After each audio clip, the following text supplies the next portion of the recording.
Hey there folks, it's Blue here at Blue Bears Games, and for this week's videos, I will be unboxing and then upgrading the Universes Beyond Fallout Scrappy Survivors Commander precon.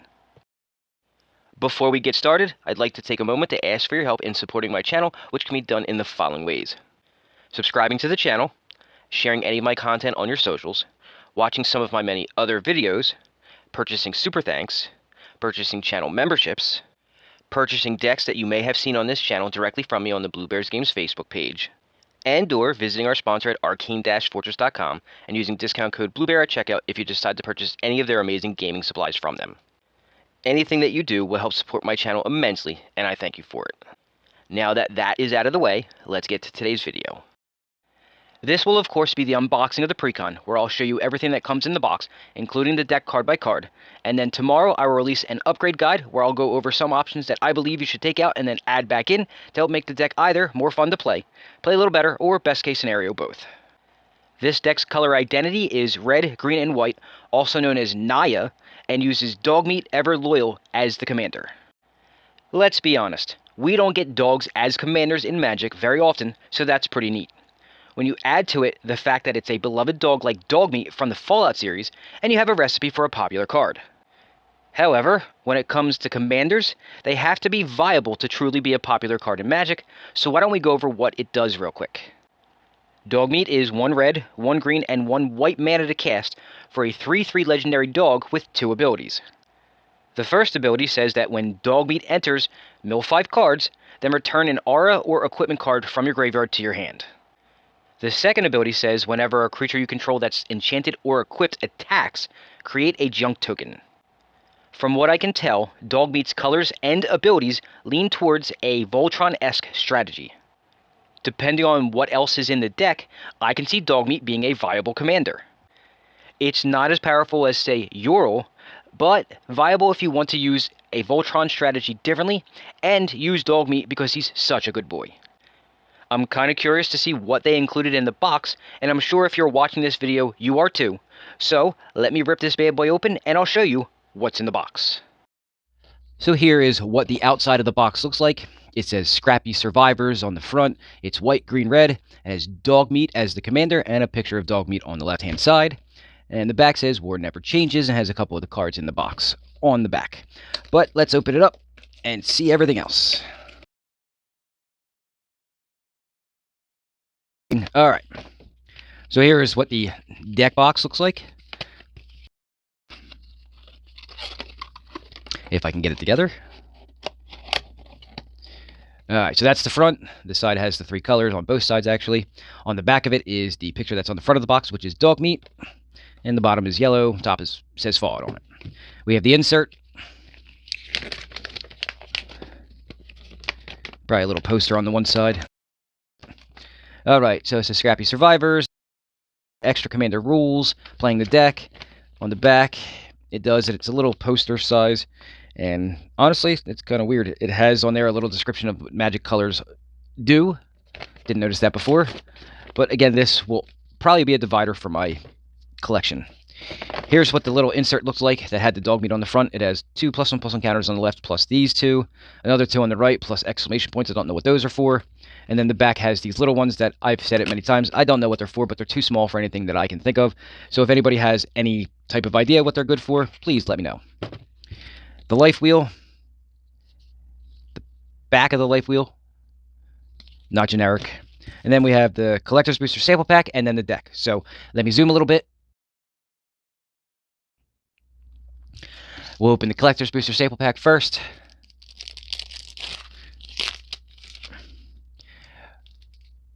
Hopefully something good. We have a foil for once.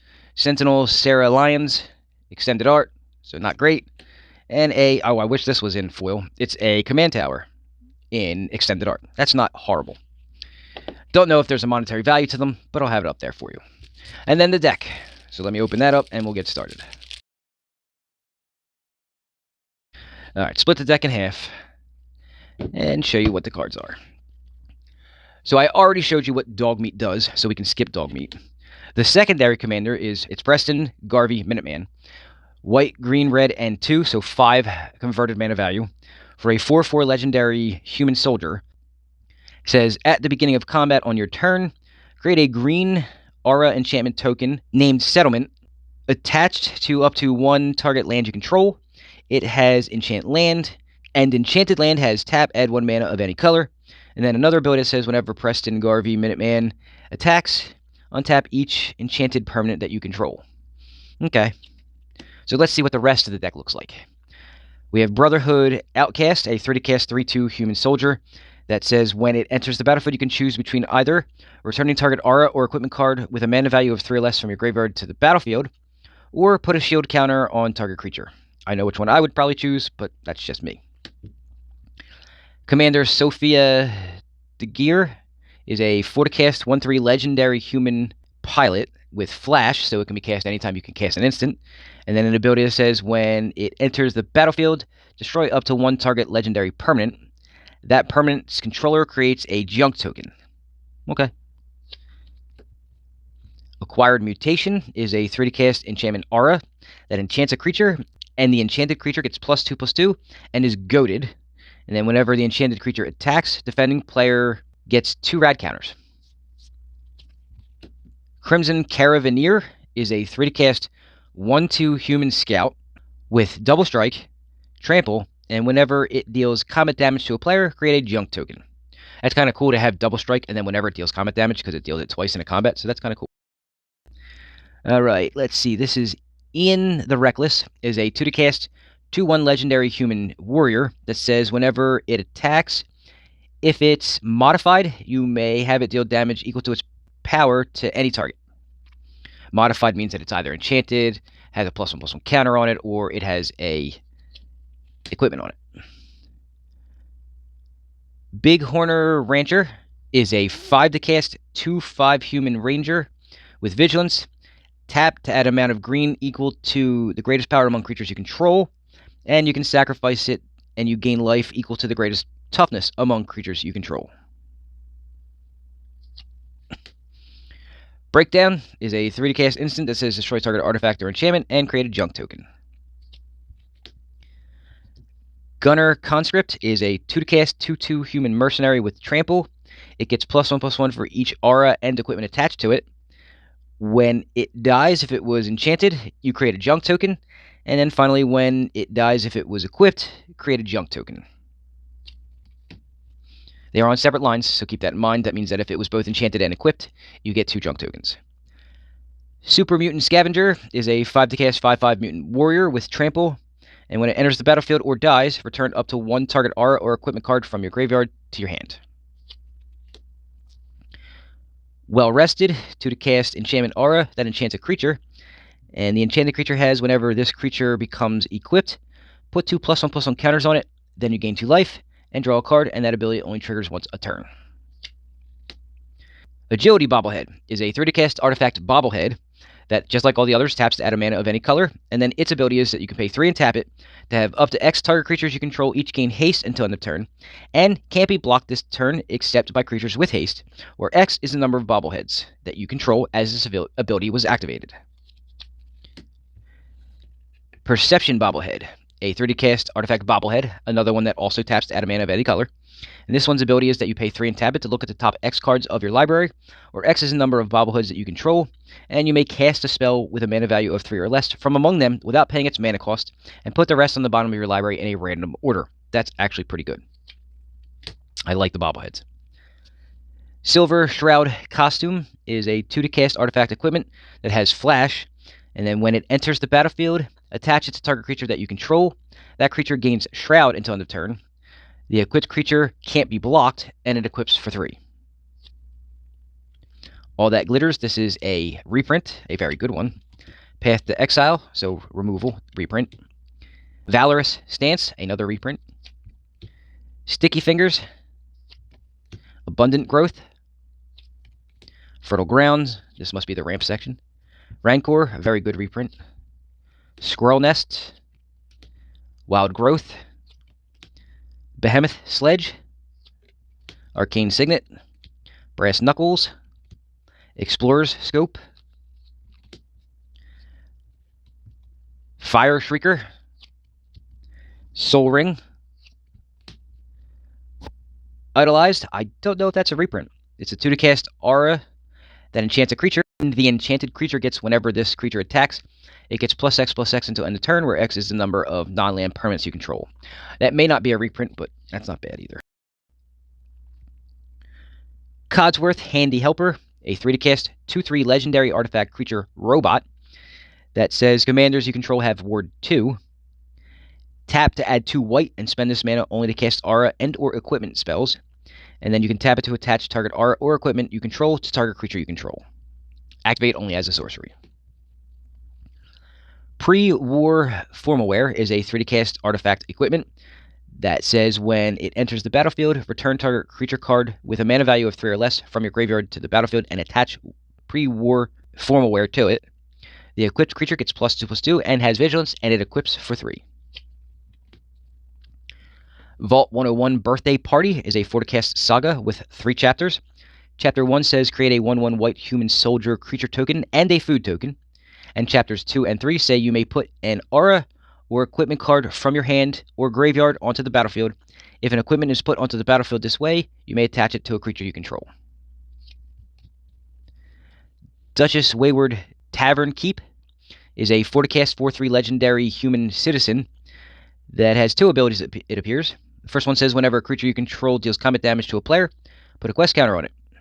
The second ability says pay 1 and remove a quest counter from a permanent you control to create a junk token. Grim Reaper's Sprint is a 5 to cast enchantment aura that enchants a creature. Has Morbid, which says this spell costs 3 less to cast if a creature died this turn. And then 2 other abilities. It says when it enters the battlefield, untap each creature you control. If it's your main phase, there's an additional combat phase after this phase. And the enchanted creature gets +2/+2 and has haste. Junk Jet is a 2 to cast artifact equipment that says when it enters the battlefield, create a junk token. And then you can pay 3 and sacrifice another artifact. Double equipped creature's power until end of turn. And it equips for 1. I don't know if I like that one. Megaton's Fate is a 6 to cast sorcery that you get to choose between 2 options. Either destroy target artifact and create 4 treasure tokens, or it deals 8 damage to each creature and each player gets 4 red counters. Vault 21, House Gambit, is a 2 to cast saga. I think that's one of the cheaper ones out there, with 3 chapters. The first 2 say to discard a card and then draw a card. And then the third chapter says reveal up to 5 non-land cards from your hand. For each of those cards that has the same mana value as another card revealed this way, create a treasure token. That's why it's so cheap, because it's bad. Veronica Dissident Scribe is a 3 to cast 3/3 legendary human artificer rogue that has menace. When it attacks, you may discard a card, and if you do, draw a card. And then whenever you discard 1 or more non-land cards for the first time each turn, create a junk token. Animal Friend is a 2 to cast enchantment aura that enchants a creature. It says whenever this creature attacks, create a 1/1 green squirrel creature token. Put a +1/+1 counter on that token for each aura and equipment attached to this creature other than Animal Friend. Okay. Strong Back, a 3 to cast enchantment aura that enchants a creature. Equip abilities you activate that target enchanted creature cost 3 less to activate. Aura spells you cast that target enchanted creature cost 3 less to cast, and the enchanted creature gets +2/+2 for each aura and equipment attached to it. Almost Perfect, 6 to cast, enchantment aura that enchants a creature. The equipped creature has a base power and toughness of 9, 10, and has indestructible.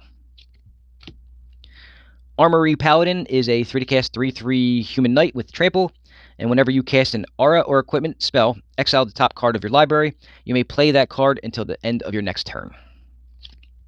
Kate Cage Brawler is a 2 to cast 1/1 human warrior. It says as long as it's your turn, it has indestructible, and an ability that says whenever it attacks, you and defending player each draw a card and then discard a card. Put 2 +1/+1 counters on it if you discarded the card with the highest mana value or was tied for the highest mana value.